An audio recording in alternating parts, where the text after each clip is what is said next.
programa de hoje, um lutador, o empresário, porta-voz do movimento nas ruas. Essa homenagem brasileiro. Já virou meme, mas não desiste. Você vai ter o bônus e o ônus do teu problema. O deputado estadual, Tomé Abduche. Fala, Tomé Abduche. Tomé. Fala, Emílio. E aí, meu querido Tomé, tudo bacana? Tudo lindo? Tudo ótimo. Tudo Maravilha. tranquilo? E lá na Lesp? Tranquilo não tá, né, Emílio? E lá na Lesp? Guerra, meu Deus do céu. Eu gostaria que você explicasse para a nossa audiência, assim como a gente não conseguia explicar por que a batata está custando 15 mangos por quilo. Mas você é capaz de explicar esse negócio das escolas, que teve a votação, teve lá uma quebradeira. Quebradeira. O que é essa escola cívico-militar? É esse o nome? Sim, as escolas cívico-militares. Bom, O que é isso aí? É importante explicar que isso é uma promessa de campanha do governador Tarcísio que está sendo cumprida. Então, as pessoas elegeram o governador Tarcísio baseadas num plano de governo. Isso, e dentro certo. do plano de governo dele tinham as escolas cívico-militares. Nós temos 94 deputados na Assembleia que votaram a favor das escolas cívico-militares. O que é isso? É importante a gente tentar desmistificar um pouco os absurdos que falam. Ah, a escola agora vai ser dos militares, vão aprender Porque tem tudo com os escola militares. militar, tem escola militar. Que é uma coisa. Isso. E, aliás, tem uns índices maravilhosos. Sim, mas não tem nada a ver com a Não tem escola nada a ver, normal. não tem nada a ver. Primeiro é importante a gente salientar que o currículo vai ser o mesmo currículo e as matérias vão ser as mesmas matérias de uma escola normal. Os professores, o EPG. o básico, o que todas as outras escolas têm. É importante salientar também que os professores serão os mesmos. Só que nós vamos ter alguns militares, que são da reserva, que vão estar ajudando a administrar algumas matérias extracurriculares. Tipo? Como, por exemplo, o currículo escolar continua o mesmo. A gente vai ter ali o civismo, a cidadania, a adesão de algumas escolas e não de todas as escolas. As escolas podem querer aderir ou não aderir. Aí eu pergunto para você, o que você prefere que seu filho aprenda no intervalo? Quando você tem um intervalo lá, o recreio, fazer dancinha com o bumbum para trás? Ou alguma coisa que leve a educação, patriotismo, respeito, campeonatos, foco, determinação? Isso é importante. Esporte. Disciplina, esporte. É tudo isso que qualquer pai quer. Pergunte para qualquer pai no Brasil, o que você espera de uma escola na questão de educação para os seus filhos? É exatamente isso. Mas a esquerda não quer isso. É lógico. A esquerda não quer. Eles querem continuar aculturando as nossas crianças para ter a cabeça progressista. E a geração do PT, os filhos do PT estão aí. Essa geração que quebrou a Assembleia inteira. Não, e tem uma coisa que isso que eu ia comentar Então, mas contigo. pera Teve lá. na Sabesp, não, que teve da Sabesp assim, o pessoal vai votar. Aí os deputados se reúnem, acho super válido a manifestação, vai lá os grupos, eu sou a favor, contra. Tudo bem. Aí votou. Aí ganha, seja a aprovação da privatização da Sabesp, seja da escola, aí o pessoal não aceita o resultado e quebra tudo. Quando acontece do outro lado, que também está errado, vai todo mundo preso. É terrorismo, e daí, Mas pera lá, mas não aconteceu vamos nada. entender a situação. Vamos entender a situação, porque tem escola de rico e escola de pobre. Tem escola de rico que você tem dinheiro para coisa escola particular. Pera lá, deixa eu terminar, por favor. Você tem escola de rico e escola de pobre. Escola de rico é assim: eu quero que meu filho estude e aprenda inglês. Põe lá no Sample, paga 20 conto pro cara, o moleque estuda lá, tem bebedouro de ouro e o cacete. E aquela escola onde você manda. Você chega lá e manda. E tem a escola do cara, que é a escola pública, que é o que a gente está falando aqui. Por exemplo, eu tenho meu filho e preciso colocar na escola pública. Como é que é o processo? Tem que ser perto da minha casa? Como é que funciona isso? Para a gente poder entender, porque senão ninguém vai entender essa história. Então, Emílio, óbvio que você tem a preferência para colocar próximo à sua casa numa escola pública. Agora, a escola cívico-militar, ela vai dar a oportunidade do pai que queira uma educação um pouco mais tradicional, uma educação com disciplina, deixando claro que o currículo escolar é o mesmo. A opção de você estar colocando numa escola cívico-militar. Então, mas aí tem o quê? Tem um vestibularzinho para entrar? Precisa de alguma coisa? É por ordem de inscrição. Não é. Você não tem que fazer uma prova para saber para qual escola você vai. Você vai ter as escolas, as opções, é próximo à sua casa, tem vaga, você matricula seu filho. É da maneira mais simples. Depende do pai. Depende da vontade do pai. Eu, por exemplo, como pai, gostaria muito de ver meu filho numa escola que tenha disciplina. Perfeito. Não numa escola a qual você tem um professor na hora do intervalo ensinando crianças a colocar a camisinha com a boca. É isso que a gente espera como nação? Não, tudo bem, então, tudo assim, bem, mas vamos essa entender. questão. Então, mas vamos Mecânica. a mecânica disso aí. tem muito mais vaga do que aluno hoje em dia, não é? Tem muito mais escola, eu digo prédios, do que aluno, né? O que a gente pode colocar é que existem vagas no estado de São Paulo para 100% dos alunos. Tem vaga para todo mundo. Tem vaga para todo mundo. E aí, quantas escolas cívico-militar vão ter agora com essa nova lei? Então, essa pergunta, ela vai depender de cada uma das regiões do estado de São Paulo, de cada uma das cidades e uma proporcionalidade de escolas. Então, não significa que você vai ter escolas cívico-militares no estado todo. Certo, entendi. Vão ter algumas escolas cívico-militares. E é importante salientar também que isso tudo já está dentro do orçamento do governo do estado. Então, não é que a gente vai gastar alguma coisa a mais. O orçamento a mais é uma coisa muito pequena, é algo na casa de 7 milhões de reais. O que nós estamos levando só para essas escolas é civismo, patriotismo, respeito, tradição, a gente valorizar o hino nacional, valorizar a nossa bandeira, os símbolos nacionais, tudo que a gente perdeu nos últimos anos, infelizmente, com essa esquerda que só quer aculturar essas crianças a serem progressistas e comunistas. Então, para a gente entender, o currículo é o mesmo. É o mesmo, 100% o extracurrículo que tem... É o extracurrículo que tem aquele... É simples assim. Não precisa complicar. Não é nada além disso.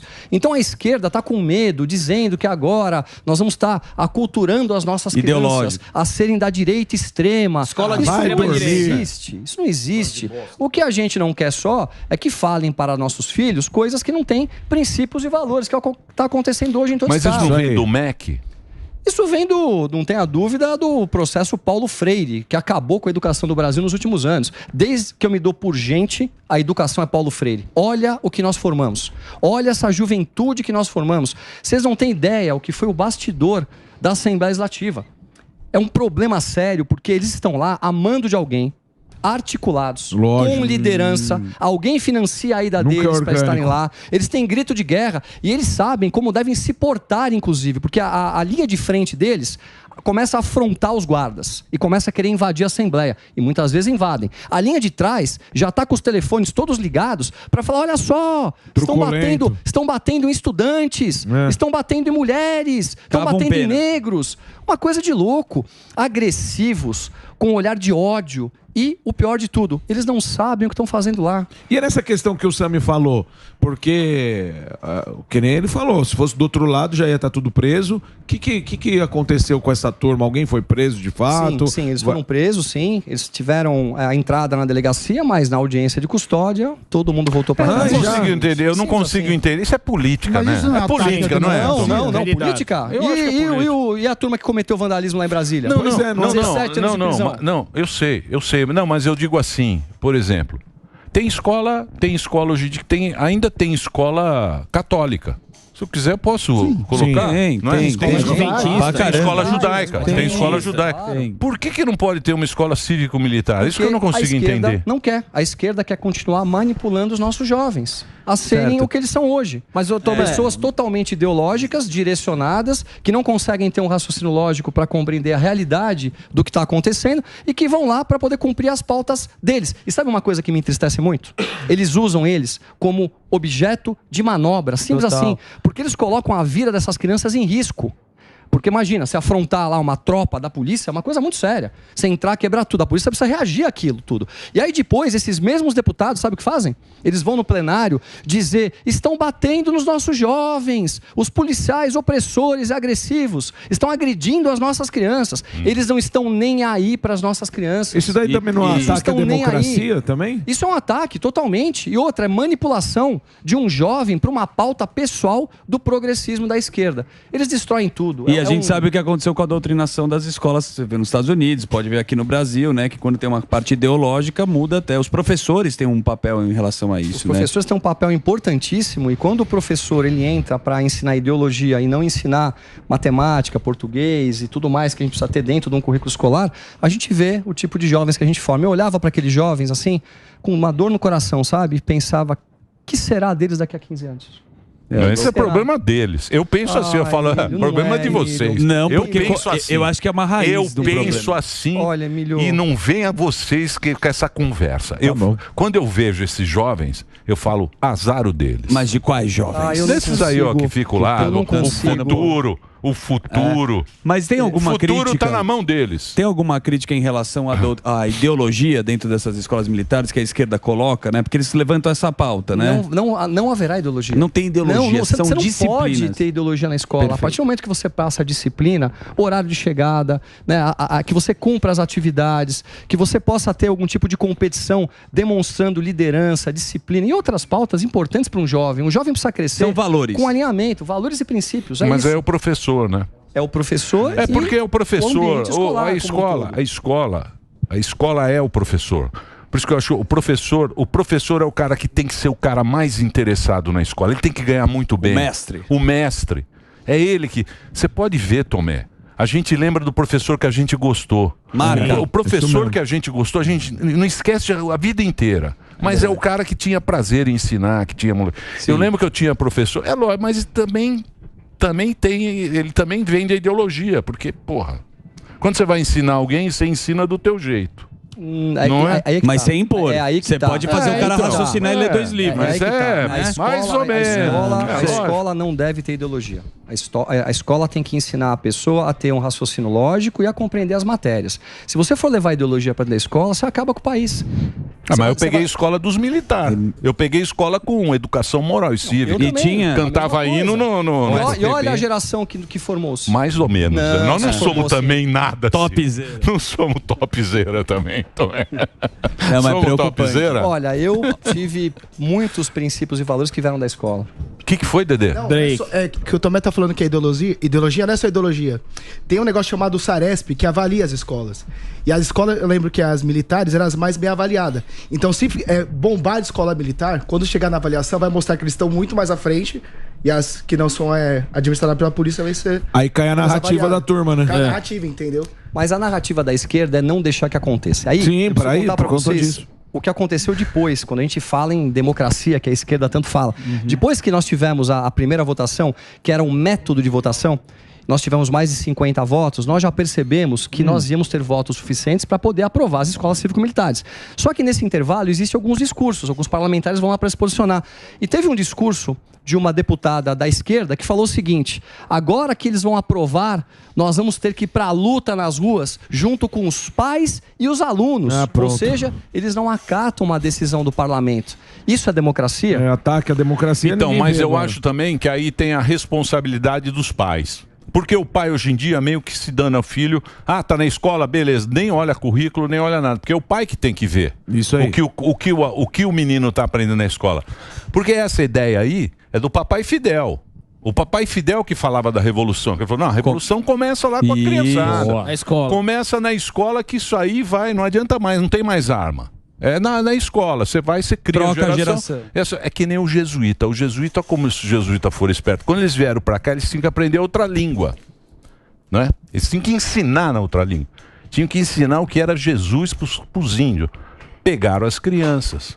Porque falaram, vamos pegar a criança, aprenderam a falar, falavam com as crianças, porque as crianças levavam para os pais e aí você formava o que você queria. Vai na base. Que é o princípio que você fala da escola ensinando a criança e a criança faz o que você quer dela. Eu vou discordar em partes com o que você está colocando pelo seguinte: a gente vive num país onde a renda per capita é algo na casa de R$ 1.500. Se você somar o que todo mundo ganha do mais rico ao mais pobre, a renda é essa.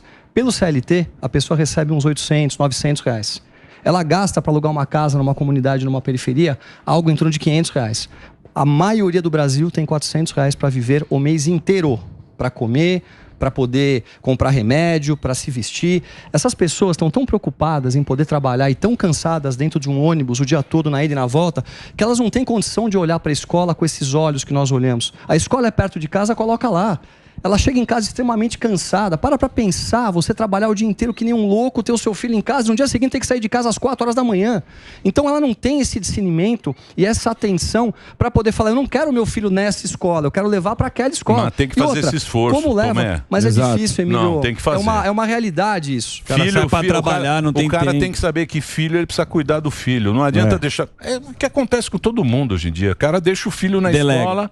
Delega a escola de rico, ele vai lá e briga com o cara, fala, pago aqui essa escola, eu quero que meu filho como seja não tem bem tratado, eu sou o cliente aqui. E tem a escola que é a escola Escola pública que é mais ou menos. Sim. Eu queria rapidamente só fazer um agradecimento aqui à Polícia Militar do Estado de São Paulo, ao BAEP, pela atitude firme que vocês tiveram. Vocês, homens e mulheres, que levantam todos os dias para poder defender a nação brasileira, tiveram uma postura exemplar dentro da Assembleia Legislativa. Eu queria dizer aqui que vocês são um orgulho para a nação brasileira. Parabéns a vocês. Candidato. Ô, Tomé. Aliás. Eu vou fazer o break. Pera aí, tem que fazer o break? Puta, tem que fazer o break. Tem que fazer o break. Tem a pergunta pinga-fogo. Calma. Depois do break. Só tô fazendo uma Daqui a pouquinho. Depois do pouquinho. Vamos fazer o break agora? A gente tá aqui para que você entenda como é que vai ser esse... É só estado de São Paulo, né? É no Brasil? Tem no Estado de Brasil? São Paulo. Tem outros estados também. Tem, essa escola tem nos outros estados? Tem, alguns outros estados tem também. Então, para que você entenda, está aqui o deputado Tomé Abduch, que teve lá nessa votação, ele está explicando direitinho como é que é esse negócio de escola cívico-militar. O Instagram dele é Tomé_Abduch, o break é do Dedê. Vai lá, Dedê. Pom. Tomé, eu queria perguntar para você em relação ao material escolar. Você estava falando da doutrinação, o material que a gente sabe da doutrinação pelos professores. Ali ele está falando uma matéria, às vezes tem vários vídeos na internet, ele fala sobre alguma coisa de política. Mas e o material físico? Qual é o nível de doutrinação no material escolar e qual é a diferença dessa escola cívico-militar? O material é o mesmo, não muda nada. O mesmo material que vai ser usado numa escola cívico-militar é de uma escola tradicionalmente. É a mesma coisa, não muda nada. Essa ideologia depende muito da maneira como o professor coloca o que está dentro do material escolar, a linha que ele quer dar. Ou seja, nós precisamos ter professores que compreendam via algum tipo de lei que eles não podem estar doutrinando alunos para ser de direita ou de esquerda.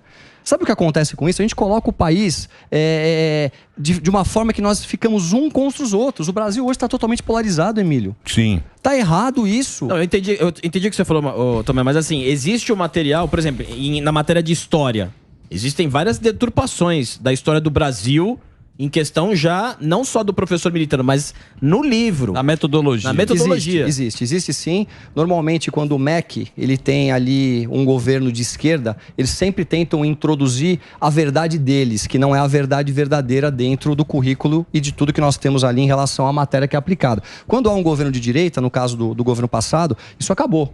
Até as próprias provas que são feitas anualmente para poder avaliar o conhecimento dos alunos, existe uma ideologização dentro dela.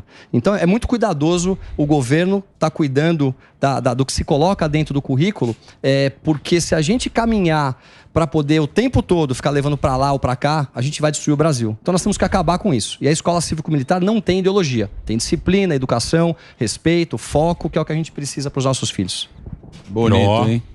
Tá falando como candidato, hein, rapaz? Não, tô eleito, primeiro ano, imagina. Segundo informações. É que você é conservador, né, Tomé? O progressista, ele pensa completamente diferente, né? Ele fala outras coisas. Você sabe que eu tô lembrando agora da época que eu tinha, e sempre teve essa discussão, porque sempre tem as teorias. Certo. Sempre você vai, principalmente história, essas coisas. Sim. Sempre tem as teorias, da história, você sabia como é que foi o Brasil, tal, não sei o quê.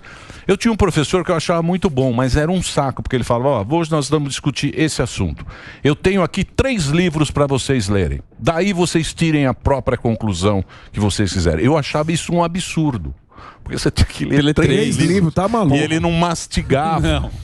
E ele te dava o direito de decidir o que era o melhor.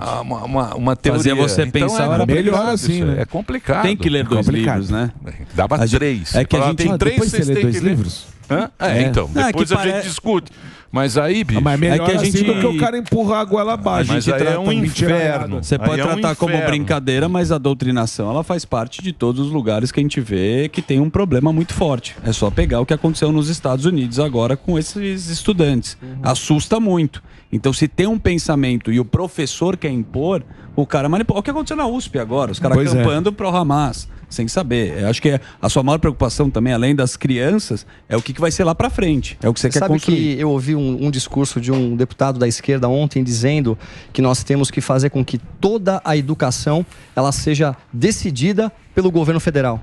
E que os estados não tenham nenhum tipo de influência em cima disso. Ou seja, Tudo federal. Vocês imaginam que vai virar o Brasil? Agora, Vocês né, que ele imaginam? vota, né? Vocês imaginam? Educação é família, é pai e mãe. Beto. É pai e mãe. É pai e mãe. Você não pode, na escola, ficar permitindo que haja sexualização da infância, que fiquem dizendo pro seu filho A ou B. Isso é uma coisa que ele vai aprender com a vida. Exato. Se você ensinar a pessoa a ter princípios e valores e respeito, tanto faz o que você vai virar pra frente, porque uma vez que você aprende respeito, você sabe a importância que é a gente ter uma aceitação por qualquer tipo de pessoa, independente do seu direcionamento sexual, da cor da sua pele, se é rico ou pobre. Então é tão fácil. Agora, a educação do Brasil, na mão da esquerda, desses progressistas, vai para um caminho totalmente na contramão do que deu certo. Ô, Tomé, você acha que entre os jovens isso tem melhorado? Porque, por exemplo, se a gente não tivesse essas filmagens de celular do que aconteceu, a gente só teria o jornal lá. Jovens são maltratados, são agredidos pela polícia. Você acha que a internet está mais ajudando a turma a perceber toda essa narrativa ou caindo mais na narrativa? Se não tivesse a internet, o que seria do Brasil? Por isso que eles querem controlar as redes. Porque lá no passado estava acontecendo tudo isso. Nos primeiros governos que aconteceram, Lula, Dilma e metade da Dilma, acontecia exatamente a mesma coisa, mas nós não sabíamos. Porque a imprensa dava a informação de acordo com o que eles queriam. Vejam o que está acontecendo hoje. Nós estamos com a Amazônia pegando fogo, nós estamos com índios e anomames morrendo, uma série de problemas. Cadê a grande imprensa batendo nisso com a necessidade que esse assunto merece? Os artistas Cadê os formadores de sumiram. opinião? Leonardo DiCaprio, Desapareceram. Greta, turma. Todos. Então a gente fica sabendo de tudo isso porque tem as redes sociais e eles querem controlar a rede. Por isso que esse projeto ele é tão nocivo ao Brasil e é incompreensível que ele esteja em pauta. Inclusive, você brilhantemente postou na sua rede social, né? Você me segue? Não sigo, mas me mandaram. Mas eu vou começar a seguir a partir de agora, que eu gosto muito de você. Não, brincadeira. Que estavam dos artistas, como eles apareceram agora, né? E eu acho que tem uma coisa muito sensível que é pra falar da rede social. O cara adora aparecer lá no Instagram, mas não coloca o pé na lama no Rio Grande do Sul. Exatamente, não coloca o pé na lama no Rio Grande do Sul. Essa tragédia do Rio Grande do Sul demonstrou muito o que é a sensibilidade da esquerda. Eu não vi praticamente nenhum deputado da esquerda subindo em plenário para poder defender o Rio Grande do Sul, para poder arrecadar mantimentos, para ver como nós poderíamos ajudar. Eu acho que eles pensam assim, o Rio Grande do Sul, na grande maioria, é de direita, são conservadores. Então, já que eles não fazem parte aqui da nossa patota, vamos fingir que isso aí não está acontecendo e eles que se virem. Essa é a sensação que nós tivemos. E eu sempre digo o seguinte, integridade é quando você pensa, sente e fala a mesma coisa. E a esquerda não tem esse tipo de postura. É muito Essa triste. coerência. E foram os empresários que se mexeram também, além do povo que tá lá, né? Você vê lá o... Gaúcho é povo bravo. O povo bravo, mas povo vale bravo. a pena falar da iniciativa privada, dos caras que tem realmente, os empresários se mexeram com o avião, com Não fizeram a ponte lá na outra enchente? Também. E tá de pé, hein? Tá de pé a ponte. Fizeram a ponte. Sei, Aliás, vi, custando pegado. 6 milhões de reais, o orçamento público era de 30. É. E ela está de pé até hoje. Então, assim, tudo que vai para a iniciativa privada é muito melhor do que está no poder público. Agora, a gente vê o nível de ajuda que foi dado ao governo federal e a preocupação que eles estão com fake news. Quando você tem trabalho para ser mostrado, você não precisa fazer mais nada, mostra o trabalho. Eu coloquei nas minhas redes. Por que vocês não mostram o que estão fazendo de verdade, em vez de ficar reclamando que pessoas estão postando fake news? O povo do Rio Grande do Sul é um orgulho para a nação brasileira, Emílio. É gente séria, trabalhadora, família, se reuniram, se organizaram, colocaram jet ski na rua, barco na rua, estão se ajudando mutuamente. É um orgulho. Eu espero que a gente possa rapidamente reconstruir o Rio Grande do Sul e dar parabéns a todas as pessoas de bem do Brasil que acabaram ajudando muito, mandando mantimentos e inclusive indo para lá para poder ajudar pessoalmente. É isso aí, Tomé. Que mais? Eu queria perguntar, eu tava conversando com o Morgado aqui nos bastidores. Verdade, né? Conversa fora do ar. Em relação à prefeitura, Ih, lá vem, lá vem. Opa. nós acreditamos que tem um cara que pode surpreender, um outsider aí, que é o Pablo Marçal. Instalar o driver na tua cabeça então, aí. o Pablo Marçal é um cara que vem aí, ele tá ganhando muita popularidade. Você acha que ele tem alguma chance dessa É prefeitura? lógico que não, né? Olha só, Mas por que pessoal, não? você sabe que Pablo você sabe que Marçal. Por que não? eu refleti. Por Pablo Marçal. Por que não? O Bolsonaro foi presidente. Porque o Bolsonaro acontece uma vez a cada 1000 anos. É que nem o cometa Halley. E o Pablo não é um fenômeno nas mídias. Só que assim, mas não é assim. Emílio, Agora só que vamos saber. Não é assim. Então, Vamos Emílio, saber só o que o entrevistado tem a dizer. Só que assim, Emílio, o que eu quero dizer... Vem esse gordão agora. Pablo Marçal. O que eu quero dizer, Emílio, que ele é um... Puta baleia rouca do cacete que encheu o Pablo Ô, baleia. Está lá Ele é o o Pablo driver na sua Marçal. cabeça. Ele é um candidato É um midiático. candidato sério, pô. Midiático. Ele é um candidato midiático Exato. perto de de outro que não é conhecido. Então, Albeta, acho que você foi até... Gente, deixa o cara responder. Deixa ele responder. Meu Deus. Falar, Bom, viu? Vai lá, responde. Desculpa, viu, Tomé? Não tem nada a ver, já tá Desculpa, falando de viu? outra Que não é coisa. isso. O cara já é profissional. Na do verdade, negócio. vocês estão falando uma coisa que vocês responder. não sabem. Fala. Você sabe que eu tenho muita naturalidade e tranquilidade para falar desse assunto, porque eu amo a cidade de São Paulo. E eu acho que nós temos que trabalhar, nós que temos princípios e valores, para não permitir que o invasor de propriedade privada, que é o Guilherme Boulos, assuma a cidade. Então, qual foi o primeiro aspecto que me fez pensar um pouco para onde nós devíamos ir? São Paulo elegeu Marta Suplicy, Erundina, Haddad. Jesus. O presidente Bolsonaro perdeu as últimas eleições na cidade de São Paulo. O Tarcísio perdeu as últimas eleições na cidade de São Paulo. Até o Marcos Pontes perdeu. Então, na hora que a gente olha com lógica para isso, a gente percebe que São Paulo vota mais à esquerda. O Estado não. O Estado vota mais à direita. A gente colocar um candidato da direita raiz para polarizar com o Boulos leva a eleição para a mão do Boulos. Exato. Então, nós temos que escolher alguém de centro. Quem é de centro hoje que está como prefeito da cidade de São Paulo? É o Ricardo Nunes. Ricardo Nunes, eu não conhecia. Eu tive a oportunidade nos últimos meses de poder estar perto dele. E ele se demonstrou uma pessoa extremamente preocupada com a cidade. Ele está trabalhando muito, ele chega muito cedo, vai embora muito tarde, está entregando importantes obras na cidade de São Paulo. A gente percebe, é claro que eu não conheço o passado, o que pode estar debaixo do tapete, apesar que eu não acredito nisso.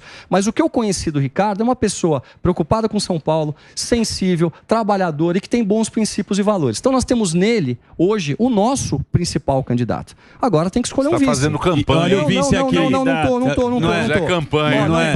Deixa eu falar. Sabe o que é? E o vice quem é? O vice, eu acho que depende... Não, gente. O vice depende... Eu cheguei na política agora, eu tô há 1 ano na política, eu tenho ainda 48 anos de idade, eu tenho um futuro político enorme pela frente e eu não tô com pressa. O que eu quero é ajudar para que Boulos não se eleja prefeito de São Paulo. Amém. Existe um grupo político por trás, que é o presidente Jair Bolsonaro, o Valdemar Costa Neto, o próprio Ricardo Nunes, o Tarcísio. Qualquer decisão que for tomada por eles, eu com certeza vou estar junto com o grupo. Então, se falar... O meu nome foi ventilado. Isso. Eu me coloco à disposição, não tenha dúvida. A cidade de São Paulo, a cidade onde eu nasci, a cidade onde eu conquistei tudo que eu tenho, a cidade onde eu crio os meus filhos, a cidade onde eu quero morrer. Boa. Então eu me coloco à disposição, mas pra mim não é uma obsessão isso. Eu tô à disposição. Ô, eu tô Tomé, tão você feliz como escalar, você deputado. joga. Você Se escalar, eu jogo. Você é um cara legal. Você é um cara do bem. Ele é. Porra. Você é um cara do bem e política não é feita por gente do bem, infelizmente. Política tem aquele negócio do Maquiavel, eu pergunto. Oi? Príncipe. Olha lá o Gordão. O Gordão já quer emplacar o Pablo Marçal. Ué, mas é só esperar, ué. É só esperar pra ver. Pablo Marçal. Nossa, fritada com Não, queijo. deixa o Pablo Marçal lá fazendo os cursos dele. Não queira complicar a coisa. Tá ajudando o pessoal O Pablo Marçal é um cara muito legal. Ele é. Mas Ele eu não é. sei se ele tem tamanho e eu não sei se ele pode atrapalhar, porque se ele entra agora no meio, ele vai tirar voto dividir. de quem? É lógico. Vai tirar voto de quem tem condição de ganhar, né, do Boulos. Então eu não sei se estrategicamente, se a gente for pensar no melhor de São Paulo, é boa uma candidatura do Pablo Marçal. Nós temos que pensar no que é melhor para a cidade de São Paulo. São Acho que isso é Paulo integridade. vota mal. Vota mal! Mas o Tomé, se ele fosse, eu votava em você, Tomé. São Obrigado, Paulo é a fico super cidade que mais vota mal do mundo. Historicamente. Do mundo. Os caras meteram a Erundex. Não, Erundina não. Você lembra Erundina? Verdade. Jesus Cristo. Porra, Erundina. Doutor Paulo. É verdade. É verdade. É verdade. Leva leite. Se você pegar... Não, dá uma puxada. Dá uma Na puxada. Acelera. Acelera. É importante. Jesus. Acelera. No importante você foi lá também. Aquela roupinha de gari. Não, o pior, sabe o que é? Ele foi no importante. Vota mal! Ó, Clean Chili Beans. É verdade. É Tomé. importante, Tomé. Você vai fazer uma homenagem pro... Nossa, que bom que você tocou nesse assunto. Rolling Você vai fazer uma Stones. homenagem. Bom, fiquei muito feliz. Não é? Vou. Cantando agora Ele vai no fazer palco. uma homenagem pro Roberto o cara que Campos. você gosta, Roberto Campos, Siqueirinha. presidente do Banco Central. Olha, eu tenho uma grande emoção quando eu falo do Roberto Campos, porque eu acho que hoje ele é um grande, é um dos grandes nomes do nosso país. Não vou chorar, pode ficar tranquilo. Ele é um dos grandes nomes do nosso país. É um homem sério, é um homem que está conseguindo ainda segurar a nossa economia, mesmo estando num ambiente totalmente nocivo, tomando pressão de todos todos os lados. Uma pessoa que tem uma condição de vida assim, extremamente confortável, não precisaria estar se sujeitando a isso. E ele está lá e nós precisamos homenageá-lo. Então vai ter uma homenagem no próximo dia 10 de junho, na Assembleia Legislativa, às 7 horas da noite, que eu gostaria da presença de todos vocês. Vocês devem estar lá para poder prestigiar o Mas Roberto. vai o povo inteiro? Quem quiser ir, vai ter um espaço lá na sessão plenária para poder receber as pessoas. E muitas pessoas já confirmaram importantes. O governador Tarcísio confirmou, o prefeito Ricardo Nunes confirmou, confirmou também Paulo Guedes, a turma da política clássica, a maioria. O Paulo Guedes não vinha aqui no Pânico? Você falou que ele vinha. Falei, mas não é legal você falar no ar porque está em negociações. Não pode falar, é segredo. Pode, a gente trabalha no segredo. Não, chama-se profissionalismo. Não pode falar. Ah, entendi. Senão os caras roubam o crédito. Tá ouvindo? Aliás, ele vai ficar muito feliz com a tua presença lá com a gente, hein? O quê? Que dia vai ser? Dia 10 de junho. Vai ser muito Pode legal. contar com ele. 10 de junho. Tanto ao Tomé, né, seu amigo que tá Emílio vai lá. Só se puder andar de bermuda, que eu corro lá. Pode andar de bermuda. Vai com a camisa track and field. Ali no prédio agora tem um poupa-tempo, né? Tem um poupa-tempo ali no... Tem, sempre teve um poupa-tempo. Há muito tempo. Tem um poupa-tempo ali. Agora, que dia vai ser? Dia 10 de junho, às 7 horas da noite, uma segunda-feira. Dia 10 de junho. Vou levar o fuzil. Segunda-feira vai ter homenagem ao presidente do Banco Central na Assembleia, que é ali no Ibirapuera. Não, obrigado. Você não vai? Não vai, tem compromisso. Pentei o cabelo e vai. Mas eu acho, Roberto, que um excelente cara técnico, tudo. Acho que deveria ser mais duro, mas é uma opinião pessoal. E está tentando manter a inflação. Só que ele vai sair... Ele vai sair em dezembro. Vai em dezembro e aí... Tchau, pessoal. Não parece que ele deixou a continuidade e os novos que foram indicados parecem ter uma cabeça muito diferente. Então, eu fico com testas franzidas. Muito bem. Então, só para encerrar, essas escolas já estão aprovadas. Já estão aprovadas. No estado de São Paulo terão algumas escolas cívico-militar. O currículo é o mesmo do MEC, é o mesmo para todo o Brasil. E ali nos intervalos teremos a participação de cantar hino, aquela coisa toda. Eu gostava de cantar o hino todo errado. Você cantava? Japonês tem 5 filhos. Soldado inteligente. Vocês sabem, pessoal, deixa eu falar uma coisa pra vocês. Esse projeto das escolas militares não foi um projeto meu, né? Apesar de eu ter aprovado de uma maneira direta, mas é importante a gente salientar as pessoas importantes para isso.